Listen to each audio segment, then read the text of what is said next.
तर गुढीपाडवा स्पेशल साजिरी गोजिरी पिवळसर अशी पुरणपोळी करणार आहे। तर त्यासाठी 1 वाटी चणा डाळ मी 3 तास पाण्यामध्ये भिजत ठेवली होती। तर ही डाळ आता आपल्याला शिजवून घ्यायची आहे। तर शिजवताना यामध्ये थोडंसं मीठ, थोडी हळद आणि तेल घातलेलं आहे। मिठामुळे डाळ ही पटकन शिजली जाते। डाळ शिजत आहे तोपर्यंत इथे कणिक मळून घ्यायची आहे। तर एका मोठ्या परातीमध्ये गव्हाचं पीठ घेतलं, त्यामध्ये थोडीशी हळद आणि मीठ घातलेलं आहे। मीठ आणि हळद पिठामध्ये चांगली मिक्स करून घ्यायची आहे, एकजीव करून घ्यायचा आहे दोन्ही पण आयटम। तर हे पहा, हे अशा प्रकारे पिठामध्ये मिक्स करून घ्यायचं आहे। तर थोडं थोडं पाणी घेऊन कणिक आपल्याला घट्टसर मळून घ्यायची आहे। तर पुरणपोळीसाठी जे पीठ असतं गव्हाचं, तर ते असं गुलालासारखं एकदम बारीक हवं असतं पुरणपोळीसाठी, तरच मग पुरणपोळी ही मऊ लुसलुशीत होते। हे पीठ आता आपण एका बाजूला ठेवून देऊ, झाकण ठेवून द्यायचं आहे। तरी ते पाहताय डाळसुद्धा आता चांगली शिजलेली आहे। तर येळवणी सगळं काढून घ्यायचं आहे आणि पुरणासाठी डाळ तयार करून घेऊ। इथे मी लो फ्लेमवरती डाळ गॅसवरती ठेवलेली आहे। यामध्ये पाऊण वाटी गुळ पावडर घातलेली आहे आणि पुरणपोळीला छान सुवास सुटण्यासाठी इथे मी जायफळ किसून घातलेला आहे। पाहताय, जायफळामुळे खमंग सुवास सुटला जातो पुरणपोळीला। तर डाळीमधलं सगळं येळवणे आपल्याला आटवून घ्यायचं आहे। डाळ आणि गूळ एकसारखे एकजीव झाले पाहिजेत।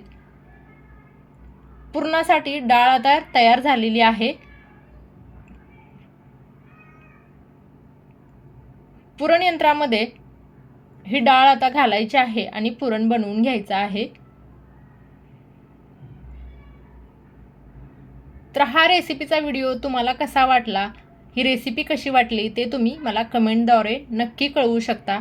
आणि व्हिडिओ व्हॉइस ओव्हर करताना माझ्याकडून काही चुका झाल्या असतील तरीसुद्धा त्या मला तुम्ही कमेंटद्वारे नक्कीच कळवा, मी त्या सुधारण्याचा नक्कीच प्रयत्न करेन। तरी ते कणिक बघा छान मुरलेली आहे आणि चिकटसुद्धा छान आहे कणिक, पाहताय तुम्ही। थोडंसं तेल घातलेलं आहे आणि 2 ते 3 मिनिटासाठी ही अशीच मळून घ्यायची आहे कणिक। खूप छान अशा प्रकारे कणिक आपल्याला तयार करून घ्यायचे आहे।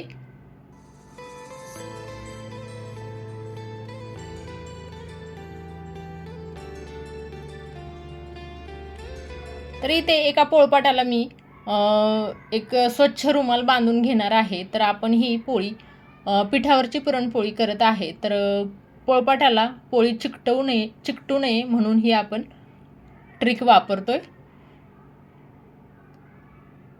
हे पहा, चारी पण बाजूने रुमाल असा बांधून घ्यायचा आहे। रुमाल बांधताना कुठे सुद्धा घड्या पडल्या नाही पाहिजेत, एकदम टाईट बांधायचा आहे रुमाल।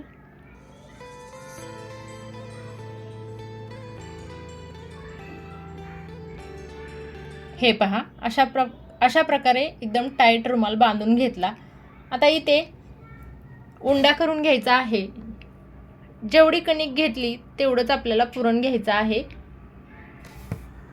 इथे कणकीचा आपल्याला उंडा केलेला आहे, पाहताय तुम्ही।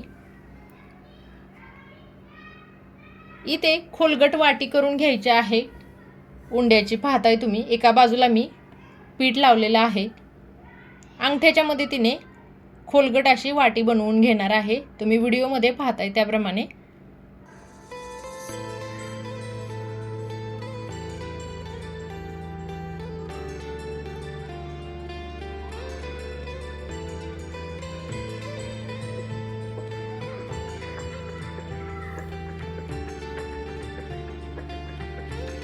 हे पुरण आता या वाटीमध्ये दाबत घालायचं आहे।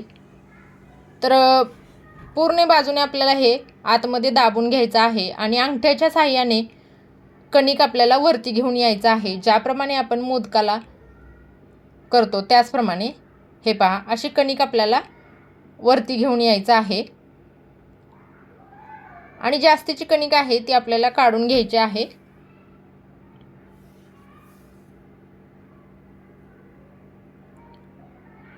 जर तुम्ही चॅनेलवरती नवीन असाल तर चॅनेलला सबस्क्राईब करा आणि अजून कशा प्रकारच्या रेसिपीज तुम्हाला पाहायला आवडतील ते सुद्धा मला कमेंट करून नक्की कळवा.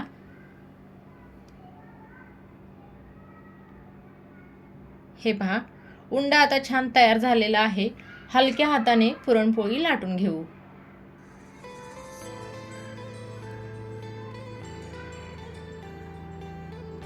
तर एकदम साधी आणि सोपी पद्धत मी तुम्हाला या व्हिडिओच्या माध्यमातून सांगितलेली आहे. तर नवीन वर्षाच्या स्वागतासाठी तर ही अशा प्रकारची पुरणपोळी तुम्ही नक्कीच बनवू शकता. पुरणपोळी लाटताना हलक्या हाताने लाटायची आहे.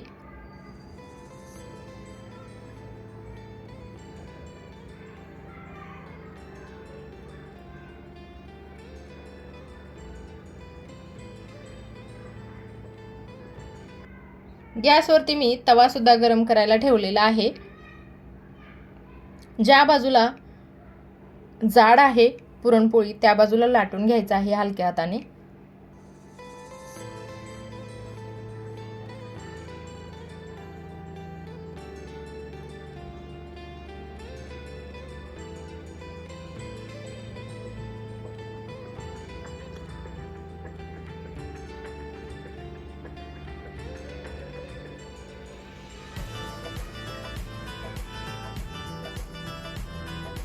एकसारखी पाहताय तुम्ही ते लाटून झालेली आहे पुरणपोळी. आता ही तव्याला तेल लावून घेऊ सुरुवातीला. आता ही भाजून घेऊया तव्यावरती.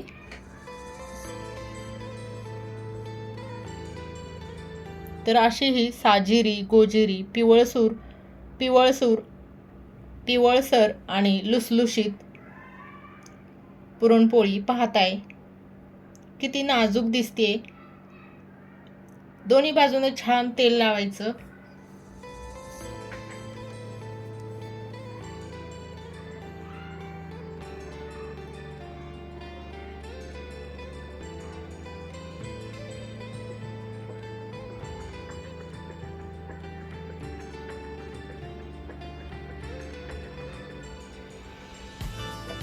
एकदम छान पुरणपोळी गुबगुबीत आणि लुसलुशीत झालेली आहे पाहताय तुम्ही.